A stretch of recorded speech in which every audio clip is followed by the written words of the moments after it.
ఒక దైవజనుడు ఒక్కసారి నన్ను దర్శించని ప్రార్థన చేశాడంట.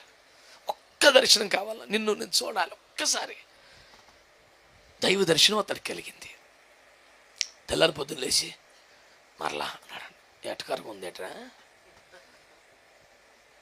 ఒక్కసారి నీడిచే ఉన్న దర్శనం ఇచ్చాను. మరలా అడుగుతున్నాం ఏంటంటే ఆ దైవజనుడు అనంట, నిన్ను ఒక్కసారి చూడాలి, ఏదో జీవితం ఇంకెందుకు నాకు అనిపించింది అయ్యా, చూసాక ఇంకెవరిని చూడబుద్ధి అత్తలేదు, మరి ఏం చేయమంటావు? హల్లెలూయా. నిన్ను చూసాక ఎవరిని చూడబుద్ధి అత్తలేదు, నాకు ఏది నచ్చట్లా, ఏ సౌందర్యం, ఏ సంపద, ఏ ఆస్తి, ఏ ఘనత, ఏ కిరీటం, ఏది నచ్చట్లేదు. నిన్ను చూసిన కనులతో ఎవరిని చూడలేకపోతున్నాను ప్రభువా, నాకు మరి నువ్వు రోజు కనపడవలసిందే, సుఖం లేదు అన్నాడు. యేసు అన్నాడంట, ఆమేన్ అన్నాడంట. గట్టిగా చాపట్ల దేవునికి స్తోత్రం.